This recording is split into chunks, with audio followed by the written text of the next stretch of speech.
Hello and welcome to EZGlutenFree. Today I'll be showing FaveHealthyRecipes.com how to make these tart cherry mustard pork chops.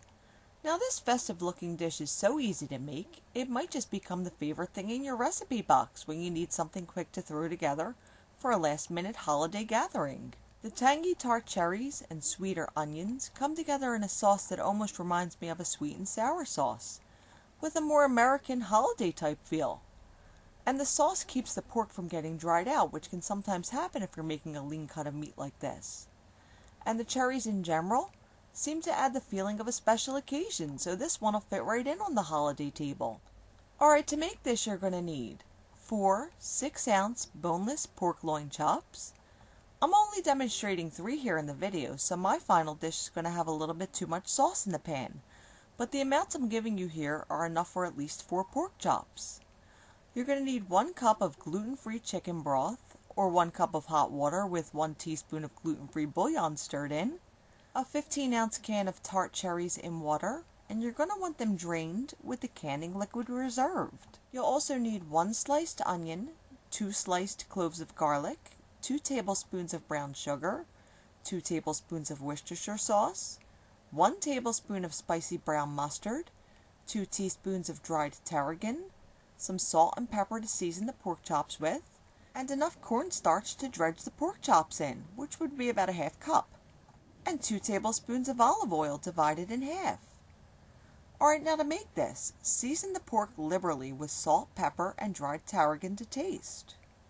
Then dredge each pork chop in the cornstarch, but be sure to shake off the excess before setting them aside.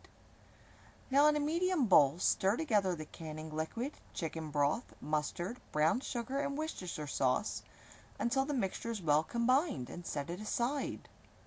Now in a large cast iron skillet over a medium-high heat, add 1 tablespoon of the olive oil and sear the pork chops for 3 minutes on the first side and 2 to 3 minutes on the second side, or until the pork chops have a golden brown color. Then remove them from the pan and set them aside on a plate.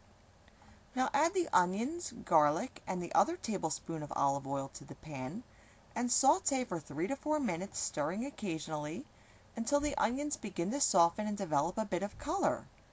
Then add the drained cherries to the pan and saute for another 2 minutes before adding the liquid mixture to the pan. Allow the liquid to simmer for about 5 minutes before adding the pork back to the pan. The cornstarch that coated the pork chops with earlier will begin to thicken the sauce.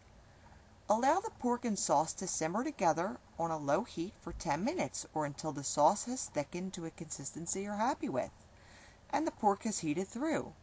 At this point the dish is ready to serve. I served mine here today with a dried cherry, walnut, and quinoa pilaf, which basically involved cooking the rice and quinoa in a little chicken broth before stirring in the dried fruit and nuts. And whenever you have fruit or nuts or both in a meal, you're going to have something with a more festive feel than a typical weeknight dish. So this is perfect to make for entertaining. And you could even make a ton of these pork chops and put them in a large casserole dish, then top them with the sauce, and throw them in the oven just before the guests arrive. However you want to make these, I hope you'll give the recipe a try. And if you'd like to see the recipe in print, you could always visit my blog. And for additional recipes and tips to fit in with your healthy lifestyle, visit my friends at FaveHealthyRecipes.com. See you again soon.